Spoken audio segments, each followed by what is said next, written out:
Saint Augustine Commentary on the Gospel of John, chapter 4, verse 1 to 42 following. What, however, does the Lord teach the woman now as one whose husband has begun to be present? The woman says unto him, Sir, I perceive that you are a prophet. Our fathers worshipped in this mountain, and you say that in Jerusalem is the place where men ought to worship.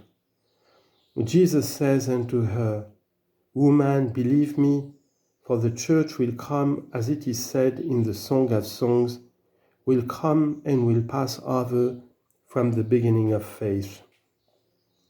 She will come in order to pass through, and pass through she can't, except from the beginning of faith. Rightly she now hears, the husband being present, Woman, believe me, for there is that in you now which can believe, since your husband is present. You have begun to be present with the understanding when you called me a prophet. Woman, believe me, for if you believe not, you will not understand. Isaiah chapter 7 verse 9 in the Septuagint. Therefore, woman, believe me, for the hour will come when you shall neither in this mountain nor in Jerusalem worship the Father. You worship, you know not what. We worship what we know, for salvation is of the Jews. But the hour will come, when? And now is. Well, what hour? When the true worshippers shall worship the Father in spirit and in truth, not in this mountain, not in the temple, but in spirit and in truth. For the Father seeks such to worship him. Why does the Father seek such to worship him, not on a mountain, not in the temple, but in spirit and in truth? God is spirit. If God were body, it were right that he should be worshipped on a mountain, for a mountain is corporeal. It were right he should be worshipped in the temple, for a temple is corporeal. God is spirit, and they that worship him must worship in spirit and in truth. We have heard, and it is manifest. We had gone out of doors, and we are sent inward. Would I could find, you did say, some high and lonely mountain? For I think that because God is on high, he hears me the rather from a high place. Because you are on a mountain, do you imagine yourself near to God, and that he will quickly hear you, as if calling to him from the nearest place?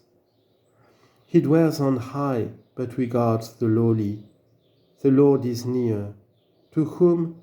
To the high perhaps, to them who are contrite of hearts. Psalm 34, verse 18.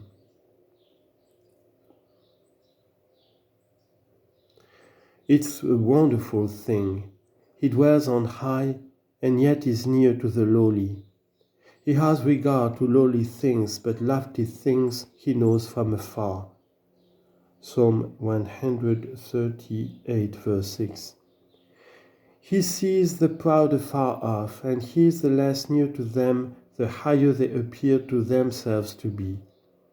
Did you seek a mountain then? Come down, that you may come near him. But would you ascend? Ascend, but do not seek a mountain. The ascent, it says, are in his heart in the valley of weeping. Psalm 84, verse 6. The valley is humility. Therefore, do all within. Even if perhaps you seek some lofty place, some holy place, make yourself a temple for God within time. For the temple of God is holy, which temple you are. 1 Corinthians chapter 3, verse 17. Would you pray in a temple? Pray in yourself. But be you first a temple of God, for he in his temple hears him that prays. The hour comes, and now is, when the true worshippers shall worship the Father in spirit and in truth. We worship that which we know. You worship, we worship, we know not. You worship, you know not what. For salvation is of the Jews.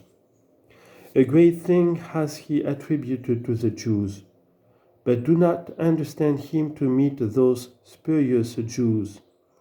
Understand that wall to which another is joined, that they may be joined together, resting on the cornerstone which is Christ. For there is one wall from the Jews, another from the Gentiles. These walls are far apart, only until they are united in the corner. Now the aliens were strangers and foreigners from the covenants of God. Ephesians chapter 2, verse 11 to 22. According to this, it is said, we worship what we know. It is said indeed in the person of the Jews, but not of all Jews, not of reprobate Jews, but of such as were the apostles, as were the prophets, as were all those saints who sold all their goods and laid the price of their goods at the apostles' feet. For God has not rejected his people, which he foreknew. Romans chapter 11, verse 2. The woman heard this and proceeded. She had already called him a prophet. She observes that he, with whom she was speaking, uttered such thing as still more pertain to the prophet. And what answer did she make? See, the woman says unto him, I know that the Messiah will come, who is called Christ. When he then is come, he will show us all things. What is this? Just now she says, the Jews are contending for the temple, and we for this mountain. When he has come, he will despise the mountain and overthrow the temple. He will teach us all things, that we may know how to worship in spirit and in truth. She knew who could teach her, but she did not yet know him that was now teaching her. But now she was worthy to receive the manifestation of him. Now Messiah is anointed. Anointed in Greek is Christ, in Hebrew Messiah, whence also in Punic, Messe means anoint. For the Hebrew, Punic and Syriac are cognate and neighboring language. Then the woman says unto him, I know that the Messiah will come, who is called Christ. When he then come, he will tell us all things. Jesus says unto her, I that speak with you am he. She called her husband, he is made the head of the woman, and Christ is made the head of the man. Now is the woman constituted in faith and ruled as about to live rightly. After she heard this, I that speak with you am he. What further could she say when the Lord Jesus willed to manifest himself to the woman to whom he had said, Believe me? And immediately came his disciples, and marveled that he talked with the woman, that he was seeking her that was lost. He who came to seek that which was lost, they marveled at this. They marveled at a good thing. They were not suspecting an evil thing. Yet no man said, What seek you, or why talk you with her? The woman then left her water pot, having heard, I that speak with you am he, and having received Christ the Lord into her heart, what could she do but now leave her water pot and run to preach the gospel? She cast out lust and hastened to proclaim the truth.